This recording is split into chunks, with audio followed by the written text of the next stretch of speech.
ছিলেন।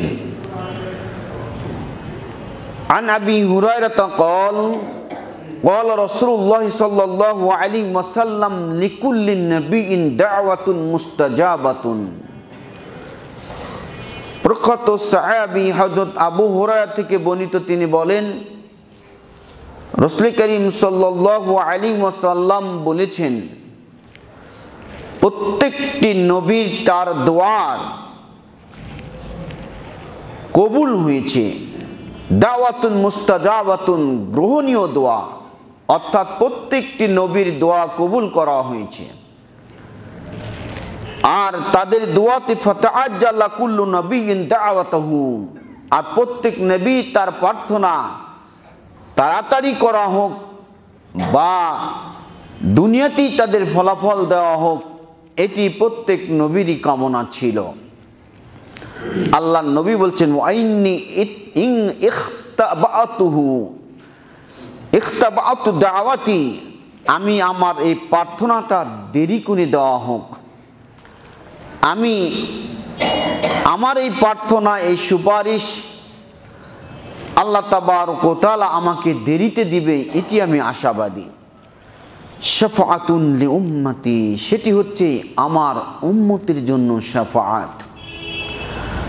ফাইহা নাইলাতুন মান মাতা মিনহুম, যে ব্যক্তি শিরক মুক্ত মৃত্যুবরণ করবে তাদের জন্য উপযুক্ত এই শাফাআত। ফাইহা নাইলাতুন মান মাতা মিনহুম, তাদের মধ্য থেকে, অর্থাৎ আমার উম্মতের মধ্য থেকে যারা মৃত্যুবরণ করবে এমন অবস্থায় লা ইশরিকু বিল্লাহি শাইআন, যে আল্লাহ তাবারক ওয়া তাআলার সাথে কোনো কিছুকে শিরক করে নাই, এরকম এই সমস্ত ব্যক্তিদের জন্য আল্লাহ তাবারক ওয়া তাআলা আমার প্রার্থনাকে বাকি রেখেছেন, অবশিষ্ট রেখেছেন। আল্লাহ তাবারক ওয়া তাআলা সেই দিন এই শাফাআত আমার কবুল করবেন। হাদিসটি আবু দাউদের উল্লেখিত হাদিস থেকে যেটি জানা গেল সেটি হলো এই, যে প্রত্যেক নবী তার কওমের জন্য প্রার্থনা করেছেন, তিনি দোয়া করেছেন জাতির জন্য,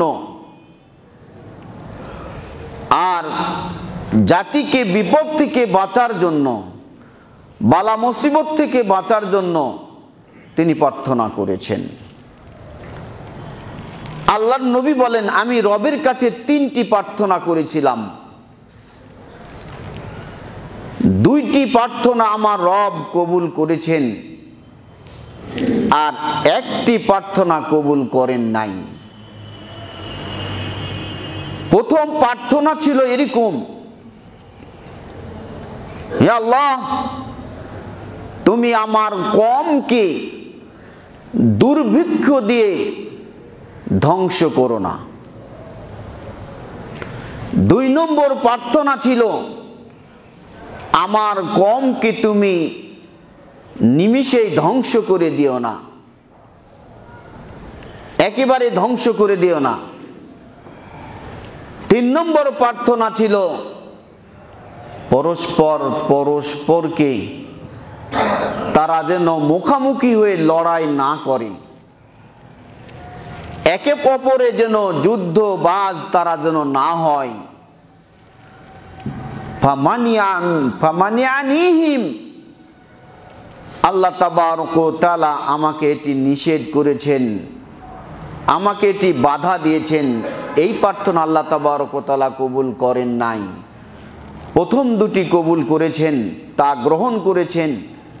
শেষে 3 নম্বর যেটি প্রার্থনা, যে পরস্পরে যেন ভাই ভাই মারামারি না করে, গোত্রে গোত্রে যেন মারামারি না হয়, এক রাষ্ট্র আর এক রাষ্ট্রে যেন মারামারি না করে, যুদ্ধ জাহাজ না করে, যোদ্ধাবাদ যেন না হয়, এই প্রার্থনা আল্লাহ তাবারক ওয়া তাআলা কবুল করেন নাই। এটি পরীক্ষা স্বরূপ রেখে দিয়েছেন।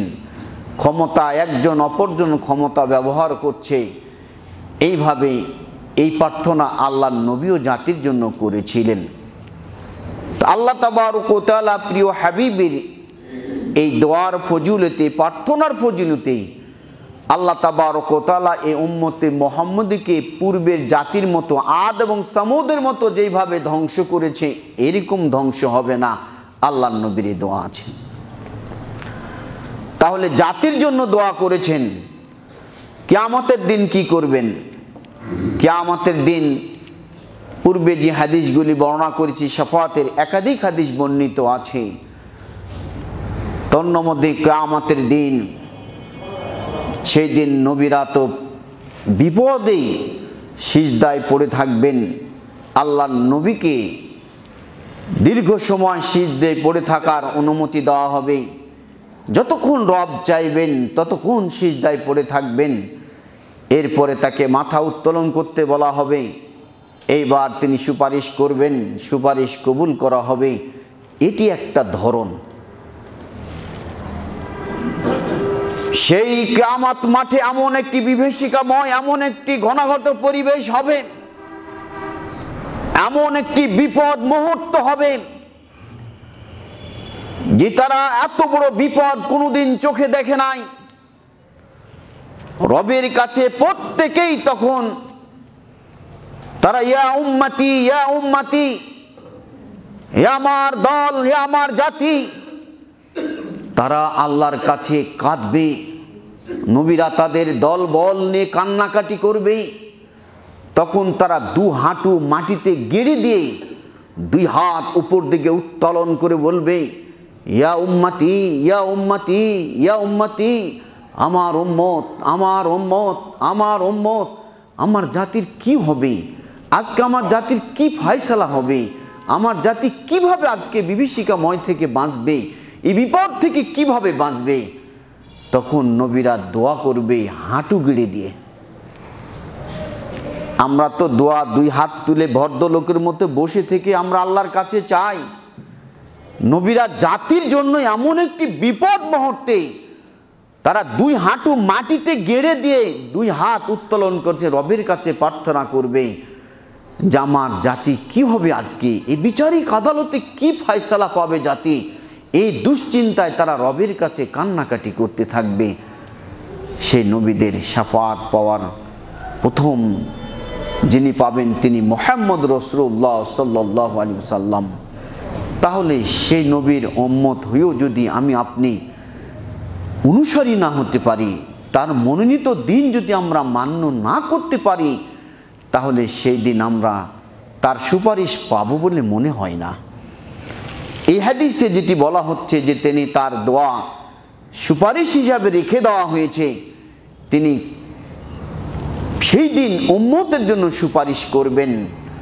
তাহলে মান মাতা মিনহুম লা ইশরিকু বিল্লাহি শাইআন, ওই সমস্ত লোকেরা সুপারিশ পাবে যারা রবের সাথে কোনো কিছুকেই শিরিক স্থাপন করে নাই। শিরিক ক্ষমার একটি অযোগ্য পাপ, শিরিক সমস্ত আমলকে ধ্বংস করা একটি পাপ। অতএব শিরিক থেকে সাবধান।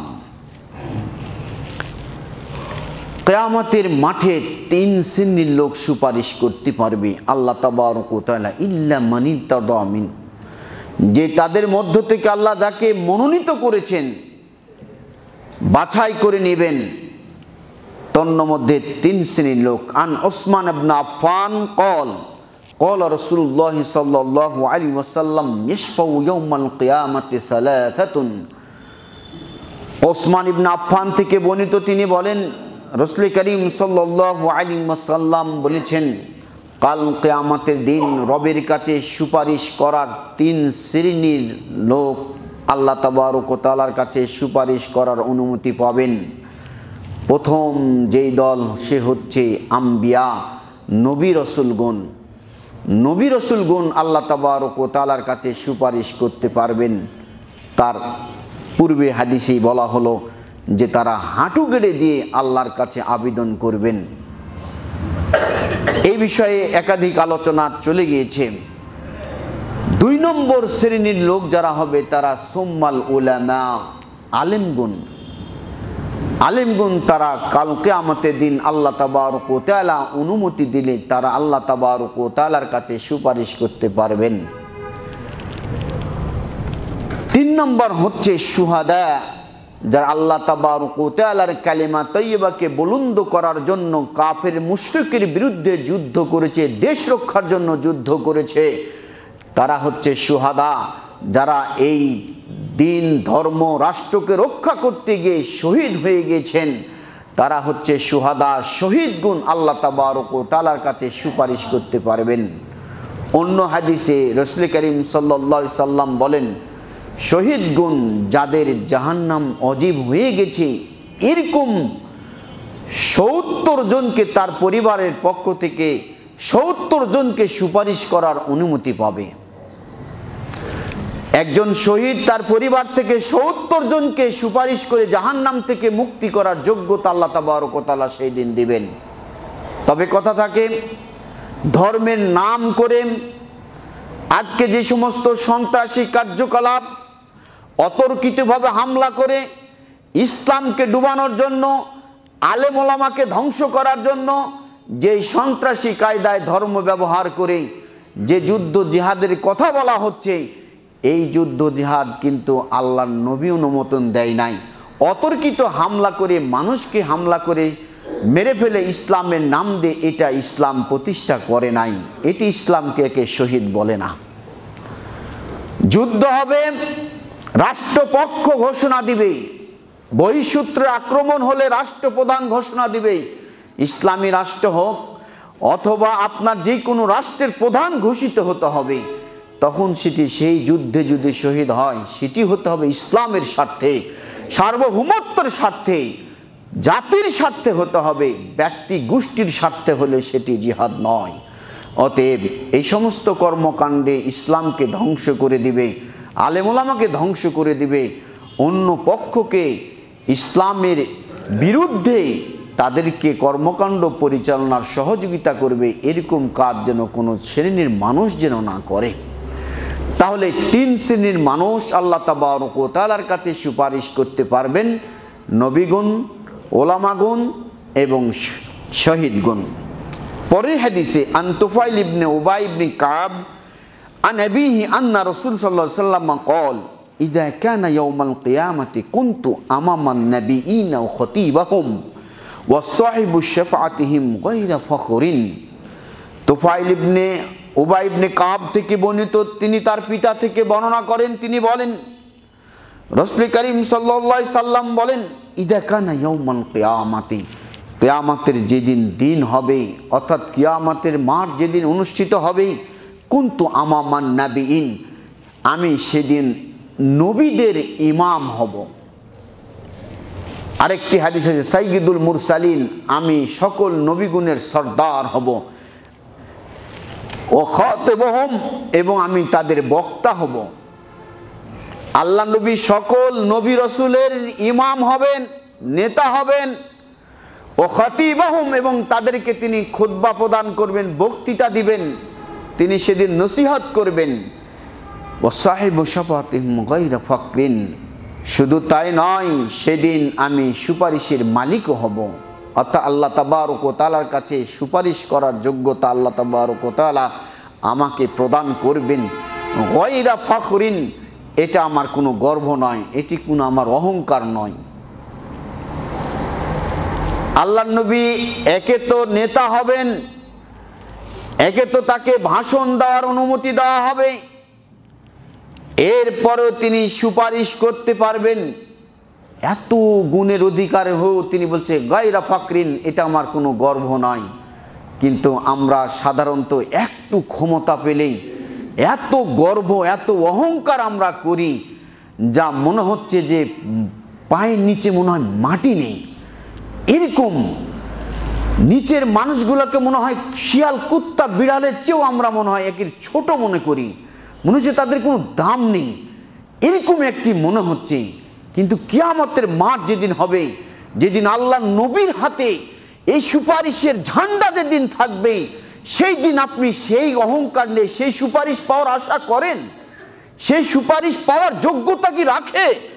সে নবীর উম্মত হওয়ার কি যোগ্যতা রাখে? সেই দিনকে এই সুযোগ তার কপালে জুটবে। আজকে আপনি মানুষকে অহংকার করে আজকে তাচ্ছিল্য উপহাস করেন, এই পরিবেশ কি সেই দিন পাবে? তাহলে তারা কারা? সে কে পাবে? এটি সেই সম্মান কার আছে যে কে সেদিন এই সুপারিশ করতে পারবে? ভুলে গেছে সেই দিন। একটা দিন তো আছে, ওই দিন তো আমাকে আসতে হবে, ওই দিন তো আমাকে সম্মুখীন হতে হবে। তাহলে নবী রসুলকে বাদ দিয়ে, আল্লাহ এবং তার রসুলের ধর্মকে বাদ দিয়ে যদি আপনি মনে করেন যে আমি অনেক কিছু পৃথিবীতে পেয়েছি, সেই দিন আপনার কিছু থাকবে না, সেই দিন গর্ব অহংকার থাকবে না, সেই দিন আপনি কোনো কিছুই করতে পারবেন না।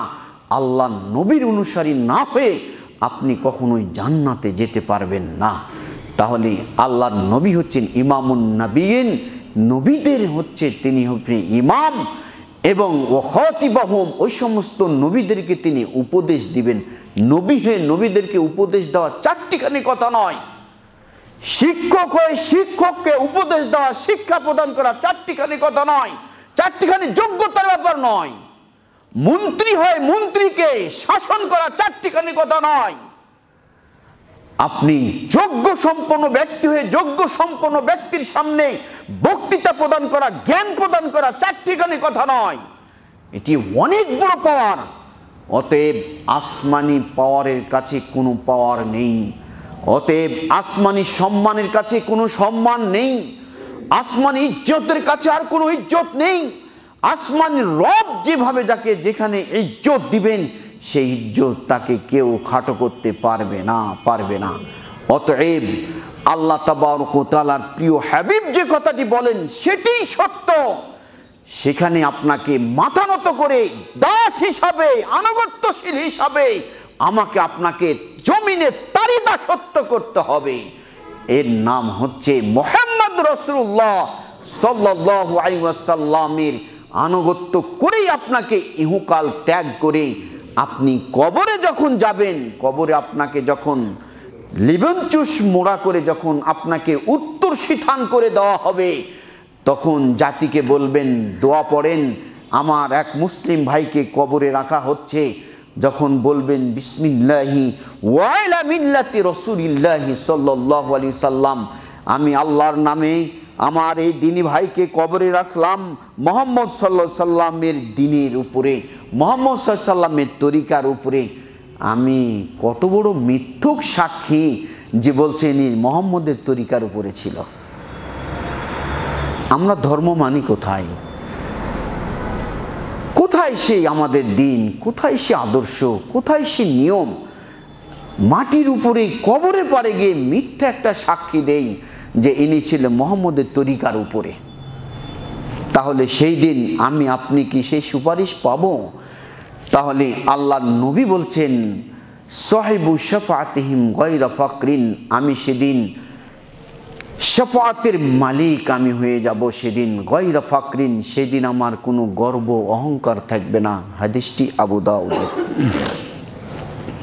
হাদাসানা হিসাম ইবনে আম্মার হাদাসানা সাদিকাতা ইবনে খালিদ হাদাসানা ইবনে জাবার ابن جابر قال سمعت سليم ابن عامر يقول سمعت عوف ابن مالك الأشجعي يقول قال رسول الله صلى الله عليه وسلم أتدرون ما خير ربي ليلة قلنا الله رسوله أعلم قال فإنه خيرني بين أن يدخل نصف أمتي جنة وبين الشفاعة فاخترت الشفاعة قلنا يا رسول الله أدعو الله يجعلنا من أهلها قال هي لكل مسلم رواه أبو داود। জাবির থেকে বর্ণিত তিনি বলেন যে সুলাইম ইবনে আমির থেকে বর্ণিত তিনি বলেন আমি আউফ ইবনে মালিক থেকে শুনেছি, তিনি বলেন রাসূল করিম সাল্লাল্লাহু আলাইহি সাল্লাম বলেছেন আতাদরুনা মা ইখায়রু রাব্বি লাইলাতান, আমার রব আমাকে একদিন এক রাত্রে সবচেয়ে বাছাই করে সম্মানিত করেছেন। ওটা কি তোমরা জানো? সেই দিনটা কি, সে রাতটা কি ছিল? তুমি বললেন আল্লাহ এবং তার রাসূল সবচেয়ে ভালো জানেন। সাহাবীরা বলছেন আল্লাহ এবং তার রাসূল সবচেয়ে ভালো জানেন। বলা ফাইন্নাহু খায়্যারুনি বাইনা আইয়াদখুলা নিসফা মিন উম্মাতিল জান্নাতা। সেই দিন সেই রাতটা ছিল এরকম যে আমার উম্মতের মধ্য থেকে অর্ধেক উম্মতকে আমি শাফাআত করে জান্নাতে নিয়ে যেতে পারবো। ওয়াবাইনা শাফাতে ফাখতারুশ শাফাআ, অতএব আমার জন্য সুপারিশকে বাছাই করে দেওয়া হয়েছে, আমার জন্য সুপারিশ নির্ধারিত করে দেওয়া হয়েছে। আল্লাহ তাবারক ওয়া তাআলা আমার সুপারিশে আমার উম্মতের অর্ধেককে আমি জান্নাতে নিয়ে যেতে পারবো। সাহাবায়ে কেরাম বললেন উদুল্লাহ ইয়াজআলনা মিন আহলিহা, হে আল্লাহর রাসূল আপনি আমাদের জন্য দোয়া করেন, আল্লাহ যেন ওই অর্ধেকের ভিতর আমাদেরকে রাখেন। এটি হলো পাওয়ার, এটি হলো শক্তি, এটি নবী হিসাবে তার যোগ্যতা। এই কথা বলার পর বলছে তাহলে ওটি কি এই পর্যন্ত যথেষ্ট, অর্ধেক পর্যন্ত যথেষ্ট, তাহলে বাকিগুলার কি হবে? ক্বালা হিয়া লিকুল্লি মুসলিমিন। রাসূলুল্লাহ